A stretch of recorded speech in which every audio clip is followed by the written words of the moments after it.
Bom, pessoal, hoje nós começamos a olhar então os conflitos que vão marcar a Guerra Fria, os conflitos que vão se dar na chamada região do Terceiro Mundo, né? E para isso é bom dar uma olhadinha primeiro um pouco no que caracterizava essa região do Terceiro Mundo.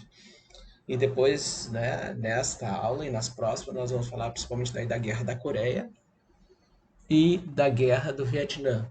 E aí, na sequência, né, olhando, né, o assassinato do Kennedy, entender as mudanças internas nos Estados Unidos também e a escalada de ditaduras militares nesse caso, ditaduras comandadas por militares que vão se estender pela América Latina, com particular interesse, no nosso caso, na América do Sul, por conta do Brasil.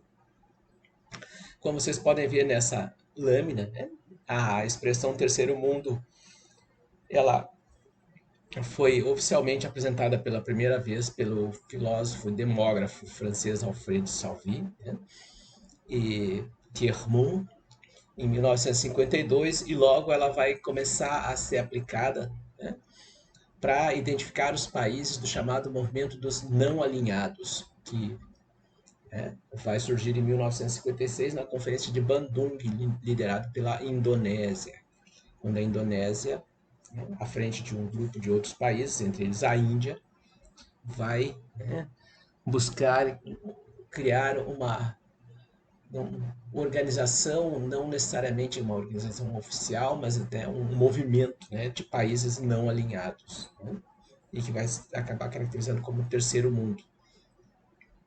Nós temos nesse quesito específico uma região do planeta que é atravessada, né, pelo hemisfério, né, pelos hemisférios, então tu tem né, na verdade estaria um pouco aqui, mas né, a, como a inclinação da Terra tem uma certa diferença desses nossos atlas planos, né? Então, na verdade, a gente tem uma linha que passa mais ou menos aqui que divide os hemisférios norte do hemisfério sul, né? Pega um pouquinho do Caribe aqui, um pouco do norte da África e cortando a Ásia. Mas vão ser países que, embora alguns deles estejam ainda no hemisfério norte, vão acabar caracterizados como países também do hemisfério sul, né?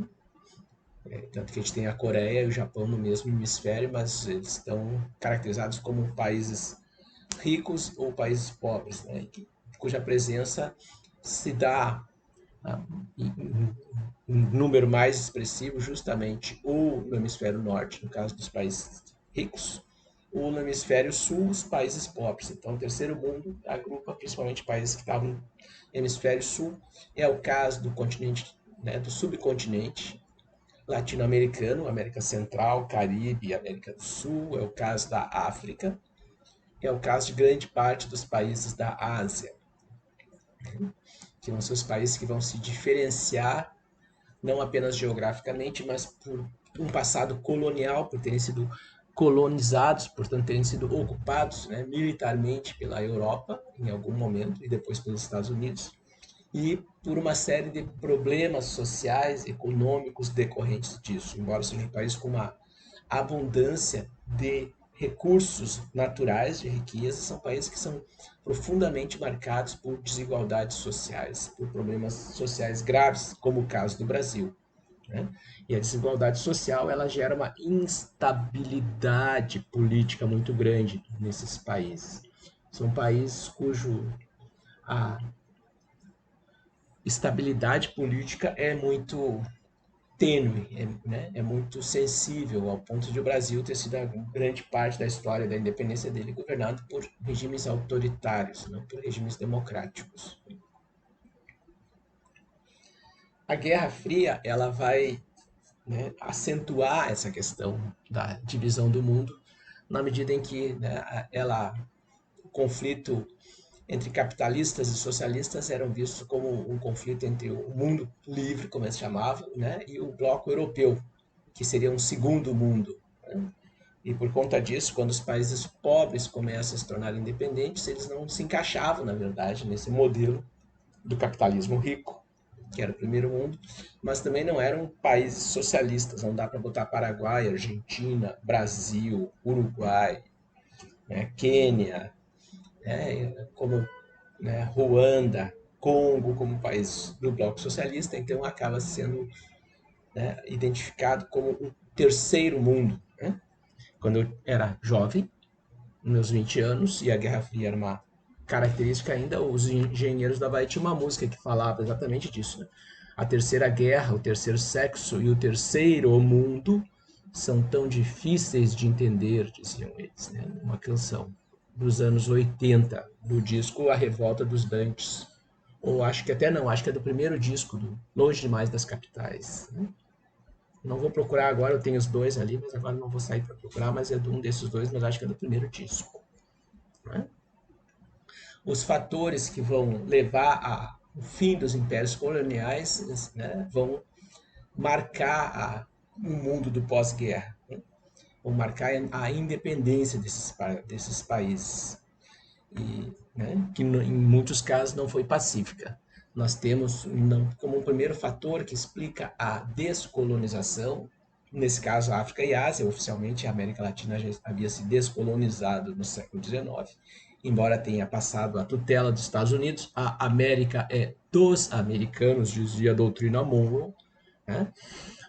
O debilitamento das metrópoles, no caso das potências europeias que controlavam esses impérios coloniais, acelera a independência desses países. Né?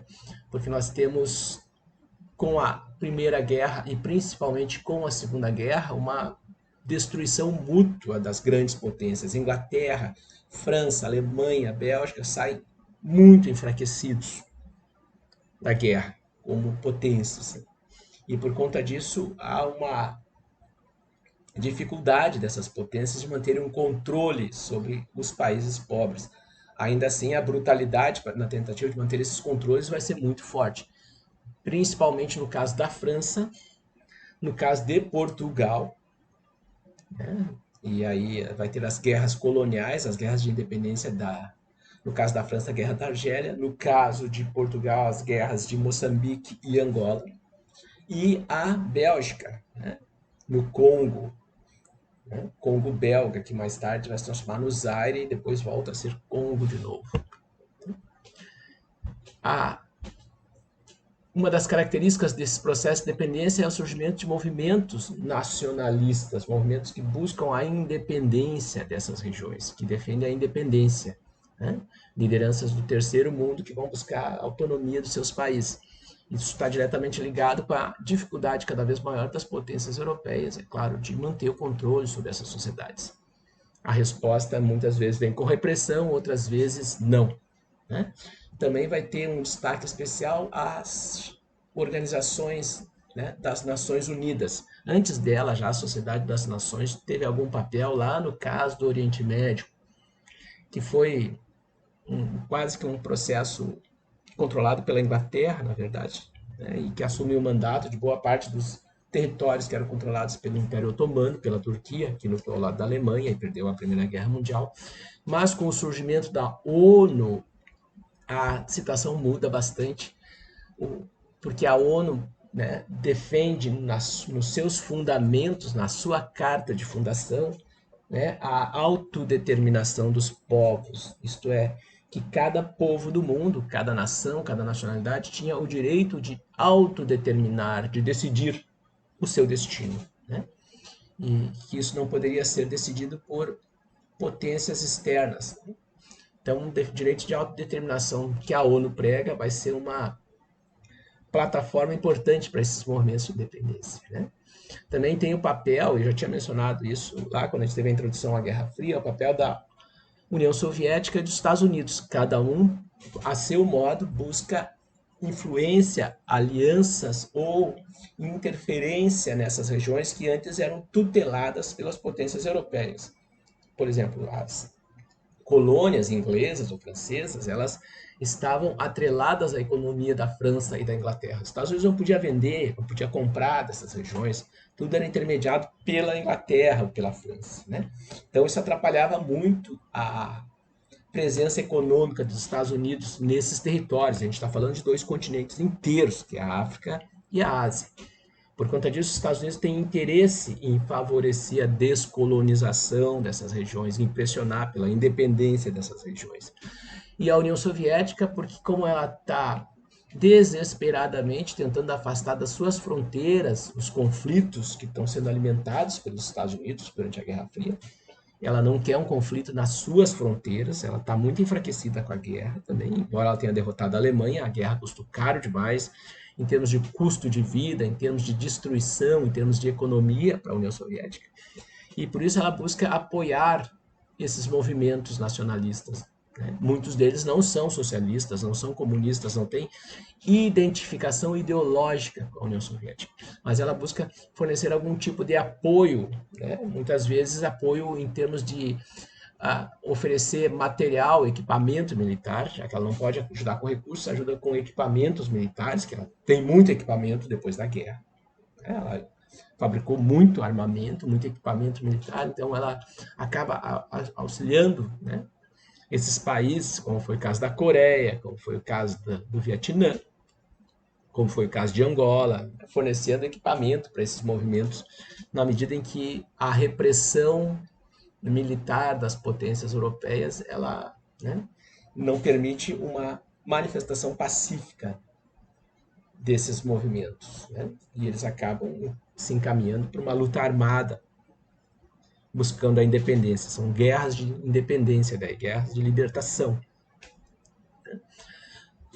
E mesmo dentro de países como França, como Inglaterra, também surgem movimentos que se opõem a essas políticas colonizadoras, principalmente por conta da brutalidade com que essas potências lidam com esses movimentos.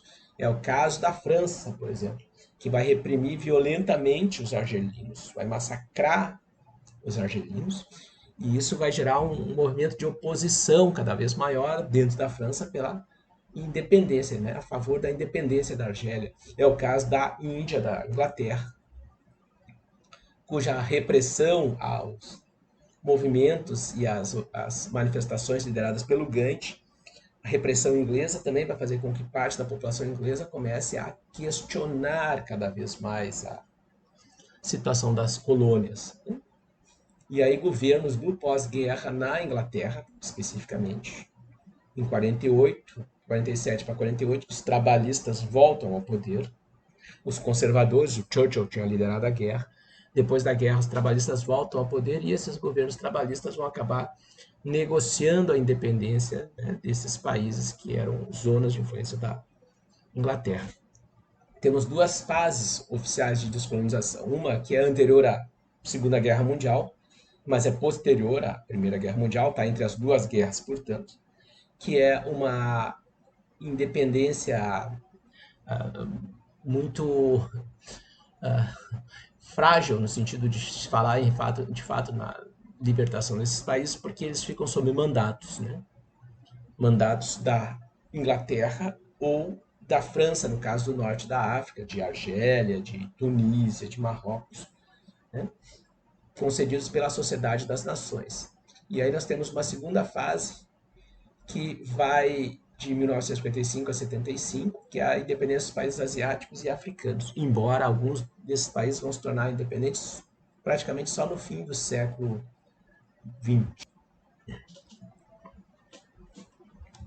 Essa lâmina eu já mostrei para vocês no primeiro ano, né? E depois mostrei para vocês outro dia de novo, quando a gente estava falando do, se não essa, uma muito parecida, quando a gente estava falando da questão do apartheid na África do Sul, né?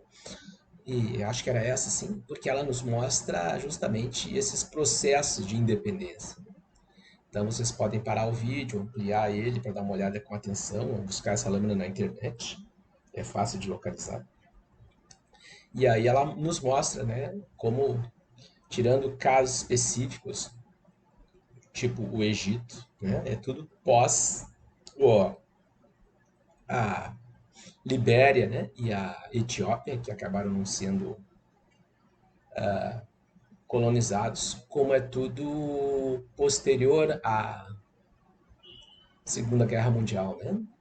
esses processos de independência, né? Tipo Madagascar, em 1960, o Quênia em 63, o Congo em 60, o Mali em 60, a Argélia em 62, a Líbia em 51, e assim vai, né?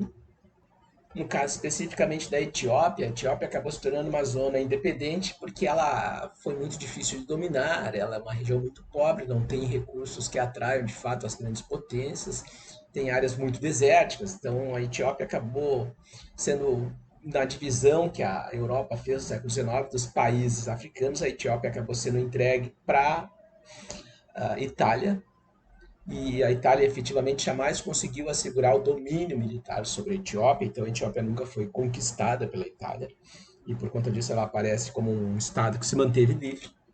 E o outro é a Libéria, que é um território que os Estados Unidos compraram na época da França e da Inglaterra, compraram regiões que eram francesas e inglesas, para, né, exportar, entre aspas, para essa região a população americana, norte-americana, de ex-escravos, aqueles que eles não que desejaram não ficar nos Estados Unidos depois da abolição da escravidão, e aí eram, né, transportados para essa região que os Estados Unidos compraram, esse território, para onde essas pessoas eram encaminhadas, como uma forma também, na verdade, de branquear os Estados Unidos, de, né, reduzir a quantidade de pessoas negras no país. E essa outra lâmina também é bem interessante, porque se vocês ampliam ela, vocês conseguem ver, né, de acordo com que ela está enumerada, assim, vocês conseguem ver o país, né, que país que a gente está falando, a, o ano da independência e a qual país também estava ligado, qual o país que surgiu, no caso Angola, que, por exemplo, o número 2 é Angola, né? O número 1, a Argélia, né? Ou a Algéria, como também se diz, o correto em árabe, Algéria, né? E está aqui o número 1, e aí de quem era, né? Que ano foi a independência? 62, qual é o país? A França, né?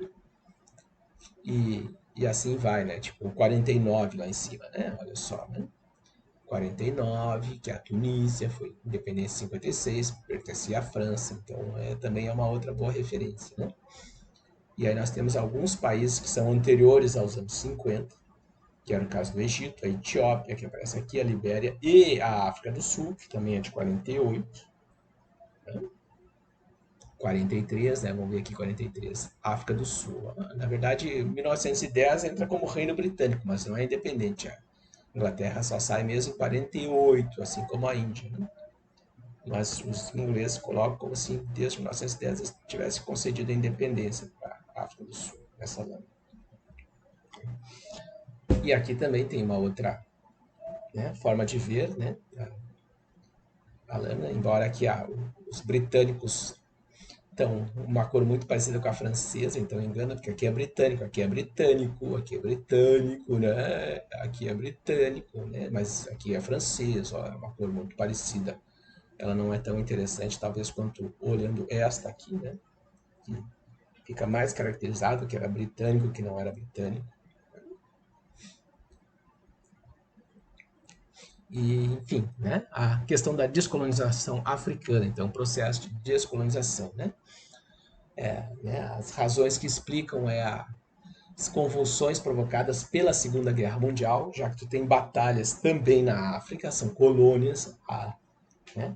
E portanto, as grandes potências lutam também na África ou recrutam soldados na África. A França foi ocupada pela Alemanha, por exemplo, e grande parte do exército francês ou foi capturado ou aderiu à Alemanha por conta das ideias fascistas que predominavam na época, e com isso o general de Gaulle, que é quem está comandando as tropas francesas no exterior, as tropas que estão na Inglaterra, que conseguiram escapar da Europa continental na fuga de Dunkirk, o de Gaulle vai, né, organizar tropas coloniais para lutar contra a Alemanha. É o caso de argelinos, é o caso, né, de Madagascar, né, cidadãos de Madagascar, é o caso de pessoas de várias, né, do Mali, né, de regiões que vão ser colonizadas pela França e que depois a França vai recrutar tropas entre essas pessoas do Senegal,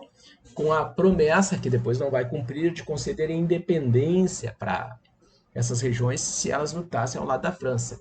O caso da Argélia, por exemplo, dezenas de milhares de soldados argelinos lutam ao lado da França, mas depois ela não cumpre a promessa de independência, que vai levar a uma guerra. Né? Os países árabes, que já haviam ganhado parte deles independência por conta das políticas britânicas na região, eles acabam estimulando, né, a luta de independência do resto da África. O Oriente Médio está muito perto da África. O Iraque, o Irã, a Arábia Saudita, que agora são estados oficialmente independentes, estão muito perto da África. Então, a ideia de que esses países africanos também podiam se tornar independentes, copiando os países árabes, acaba, né, estimulando isso. Entre os árabes surge um movimento chamado de pan-arabismo, né, que seria assim uma união de todos os povos e países árabes buscando lutar por interesses comuns, buscando defender interesses comuns. Né? Isso vai acabar fortalecendo, né, um movimento também pan-africanista, né? Ou seja, um movimento que se defendia a articulação de vários países por serem países africanos, países de população negra africana, né? E que deveriam, portanto, buscar juntos, né, a luta por seus interesses, que isso se tornaria mais forte, por isso era um movimento pan, né, que ultrapassa, né, um único país. O pan-arabismo, né, portanto, ele acaba estimulando esses movimentos de independência. O norte da África, tu tem a independência do Marrocos, né, e da Tunísia, né, em 56, e a Guerra da Argélia, que vão, né, são países que fazem fronteiras com os países africanos da África Negra, a África abaixo do Saara. Né?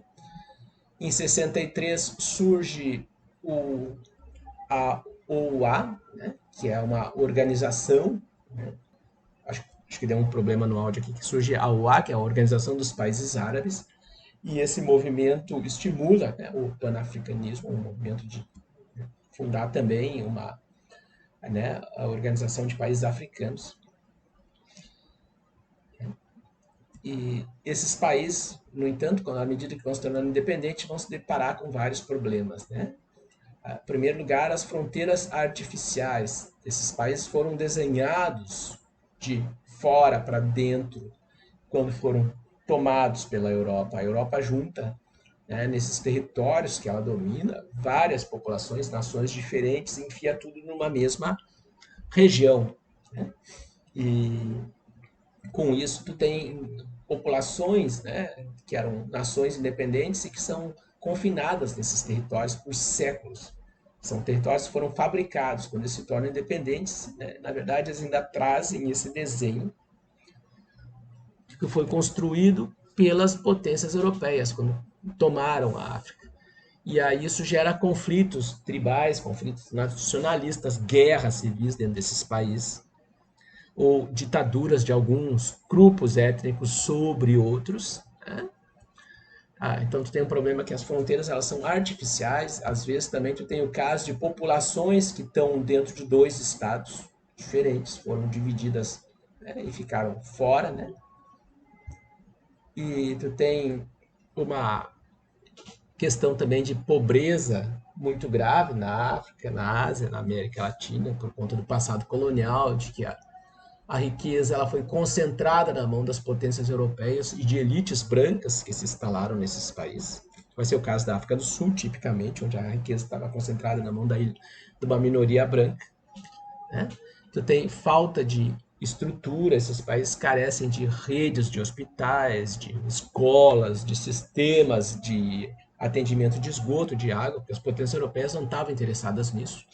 Elas atendiam às suas próprias demandas e dos poucos grupos brancos que estavam nesses países, e a imensa maioria da população ficava, né, entregue à própria sorte, né, sem hospitais, sem escolas, sem rede de infraestrutura, até porque o dinheiro que era, né, extraído, as riquezas que eram extraídas desses estados não eram aplicados nesses estados, eram, né, drenadas para a Europa ou para as elites brancas que estavam nessas regiões. Né? E isso gera uma instabilidade muito grande, a pobreza, a desigualdade, a apropriação da riqueza na mão de alguns grupos que termina, né, muitas vezes conduzindo para ditaduras e guerras civis na região. No caso da Ásia, né, mais do que o caso da África, a independência da Ásia ela é uma independência violenta, muito violenta, por conta da questão da Segunda Guerra Mundial, de como ela foi conduzida. No caso da África, aqui, por exemplo, nós temos conflitos que vão acontecer na Argélia, contra a França, argelinos contra a França. Nós temos guerras contra Portugal, em Angola e Moçambique. Portugal é um estado fascista, né? O fascismo só acaba em 74, e aí por isso nós temos de 75 a independência desses países. Nós temos o caso da Namíbia, que tinha sido invadida pela África do Sul, então tu tem conflitos pontuais e tu teve algumas operações de guerra, principalmente no norte da África. Mas a guerra em si ela foi muito mais travada por tropas africanas que foram lutar em outras partes do mundo do que, na verdade, por a questão de ser um cenário de guerra. Não é o caso da Ásia. A Ásia é um cenário de guerra. O Japão ocupa a Ásia, né, que era controlada principalmente por Holanda, Inglaterra e França. O Japão é um aliado da Alemanha, o Japão ocupa essas regiões e ocupa com muita violência contra a população local. Eles cometem brutalidades e crimes contra a humanidade contra os chineses, contra os vietnamitas, contra coreanos. Isso agrega grupos nesses países da Ásia que vão resistir à presença japonesa, né? Resistir com armas. E uma maneira que a União Soviética encontrou de enfraquecer o Japão, que é um aliado da Alemanha, ela estava cercada pelo Japão e pela Alemanha durante a guerra, foi alimentar com armamento esses grupos que lutam contra o Japão na Ásia, na China, na Coreia, no Vietnã, que era a Indochina, né? E, portanto, a guerra se torna, a Ásia se torna palco de guerra, né? A guerra acontece, de fato, na Ásia, por conta da presença japonesa. Tem uma potência da Segunda Guerra Mundial que está na Ásia. Portanto, há uma guerra, né? Um dos desdobramentos da Segunda Guerra Mundial é justamente que a guerra também acontece na Ásia, em toda a Ásia. E por conta disso, por conta dessa resistência à ocupação japonesa, muitos desses grupos que lutaram contra o Japão, quando a guerra termina, eles saem da guerra como heróis nacionais. É o caso na Coreia, é o caso no Vietnã, né? E são eles que vão aí conduzir a resistência contra as potências europeias, né? E esses grupos, mais do que tudo, são grupos aonde o comunismo é uma característica muito forte, né? A maioria dos grupos que resistiram ao Japão e que vão lutar depois pela independência desses países são grupos liderados por partidos comunistas, né? O comunismo ele é muito enraizado, ele é muito apropriado, né? Ele se identifica muito, a população da Ásia vai se identificar muito com as ideias do comunismo, porque essas populações elas já tinham uma cultura milenar que dividia muitas das ideias do comunismo com essa cultura. São sociedades com muita tradição de apoio comunitário, quer dizer que toda a comunidade, né, trabalhava junto, fazia coisas juntos, se importava com todo mundo, né? Eles têm a ideia, eles não são individualistas como nós no Ocidente. Eles têm uma ideia de que se todos estão bem, né, cada um também estará bem. Então eles trabalham pelo coletivo, pela comunidade como um todo. E o comunismo tinha muitas dessas ideias de coletivização, né, de cuidarem coletivamente da agricultura, de cuidarem coletivamente da educação das crianças, de cuidarem coletivamente da saúde dos idosos. E essas ideias acabam se mesclando. É por isso que quando a guerra termina, o comunismo é a grande força política na China, na Coreia, no Vietnã, mas em outras áreas também, como Birmânia, como Indonésia, onde vão ser mais violentamente combatidos por ingleses ou holandeses, e aí não vão resultar em governos comunistas, mas no Vietnã, Coreia e China, né, e também na Mongólia, por exemplo, acabam surgindo governos comunistas nesse período, né? E aí dentro da Ásia tem particularidades para se olhar, né? Porque tem o extremo oriente, é o sudeste asiático, lá onde está a Coreia, Vietnã, Indonésia, Japão, mas também tem o continente índio, né? O indiano, né? Que é um subcontinente dentro da Ásia. E aí a Índia, ela conquista pela luta pacífica do Gandhi a independência da Inglaterra, depois de muita violência no passado inglês, no passado colonial inglês. Milhões de indianos morrem de fome durante a dominação inglesa. Mas também era uma daquelas regiões que foi agrupada à força, né? Então tu tem populações e tu tem religiões que dividem, né? Tu tem etnias e religiões que dividem né, essa população ao meio. E quando termina a presença inglesa, essas populações são divididas, né? Tu tem surgimento de países como a Birmânia e o Ceilão, né? Depois vai virar Sri Lanka, e tu tem as divisões dentro da própria Índia, e aí vai ser uma divisão religiosa e étnica, na qual a Índia vai ser dividida entre muçulmanos e hindus, e para isso ela vai ser dividida também em países, vão surgir dois países islâmicos, o Paquistão, né, que depois vai virar também uma parte do Afeganistão e Bangladesh, e uma parte, né, da população é obrigada nessa divisão a migrar. A divisão da Índia obriga ao maior deslocamento humano do pós-Segunda Guerra Mundial, né? Então, tu tem milhões de pessoas que vão se deslocar para os dois lados, né? Hindus que vão sair das regiões do Paquistão e depois do Afeganistão para voltarem para a Índia, e o contrário, né? Islâmicos que vão sair da Índia para ir para essas regiões. Então, provoca uma migração forçada. Essa é uma parte dos problemas que o colonialismo de 4 séculos inglês tinha gerado. E nós temos particularmente as questões que envolvem a Indochina, onde tu vai ter uma guerra que vai se iniciar ainda antes da Segunda Guerra Mundial, que vai ocorrer durante a Segunda Guerra Mundial e que vai continuar depois da Segunda Guerra Mundial, né? A Indochina tinha sido colonizada pela França no século XIX. Nos anos 30, 1930, começa uma luta de independência liderada pelo Ho Chi Minh contra a França. É uma luta que se transforma em luta armada. Entre 39 e 45, os vietnamitas lutam contra os japoneses na região da Indochina. Quando o Japão é expulso, a França tenta reocupar a região e, com o apoio dos Estados Unidos financiam a guerra da França na Indochina. Tem um momento entre 52 e 54, 1952 e 1954, que 90% do gasto militar da França na Indochina está sendo pago pelos Estados Unidos. Eles estavam lutando na Coreia e estavam financiando a guerra na Indochina para a França lutar. A França é derrotada, nós vamos falar disso quando olhar para o Vietnã. A França é derrotada nessa guerra. E essa derrota leva a um acordo mediado pela ONU em Genebra. Lembre-se que a China, nesse período, ela está fora do Conselho de Segurança da ONU, né? E aí esse acordo divide a Indochina em 3 regiões, 3 países, o Laos e o Camboja, mais o Vietnã. E o Vietnã é dividido em 2, né? Um Vietnã do Sul e um Vietnã do Norte. Um Vietnã do Norte, que é um país que faz fronteira com a China e que é um país onde os comunistas vão assumir o governo, e um Vietnã do Sul, que vai assumir um protetorado mediado pela ONU, que os Estados Unidos vão cada vez mais ter ingerência sobre ele. E havia um acordo político de que em 54 haveria uma votação, um plebiscito, e a população decidiria se queria reunificar o país ou não, né?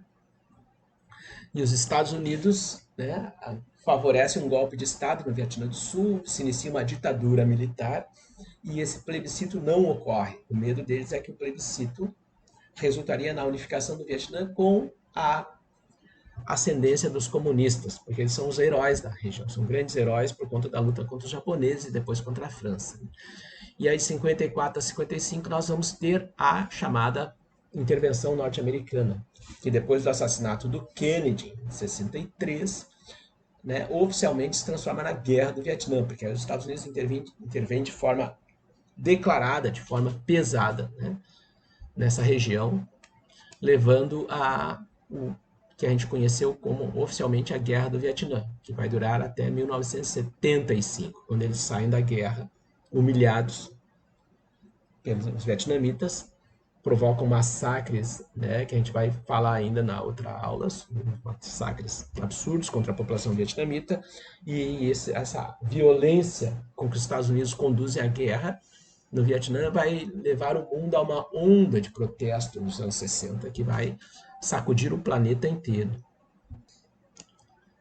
Nós temos, por fim, ainda só para destacar, né, em relação ao terceiro mundo, a grande expansão do islamismo por todo o chamado terceiro mundo. Né? Nós temos uma influência muito grande islâmica que vinha desde o século VIII, século IX, que eu lembro que a gente discutiu lá no primeiro ano, quando o islamismo se estendeu pelo norte da África, e aí acabou entrando na Europa, né, na Península Ibérica, no que era depois vai ser Portugal e Espanha, né? E o islamismo vai tornando-se cada vez mais influente, embora a Índia tenha dividido, né, a população islâmica, ainda assim tu tem zonas de influência islâmica, né? Tu tem minorias islâmicas expressivas, tu tem a Indonésia, que é um país que vai ser um país islamizado, tu tem, né, o Oriente, né? E tu tem o chamado Oriente Médio em si, que é uma zona de islamização, tu tem a Turquia, tu tem o norte da África e depois tu tem, né, regiões da Europa, da África, desculpa, que vão sendo islamizadas a partir da influência do Islã no norte da África, levando a surgimento de países com minorias islâmicas muito fortes, né, na Etiópia, no Quênia, na Tanzânia, no Chad, né, no Mali, na Nigéria, né, no Níger, né, no Senegal, né, e assim por diante, né? Então, também tem mais isso, e algumas minorias também muito expressivas que vão estar na própria Europa. Então, o islamismo também é uma questão que, assim, é muito típica, muito característica, né, dos países do terceiro mundo. Agora, na nossa próxima parte do vídeo, a gente fala um pouco da Coreia, tá bom?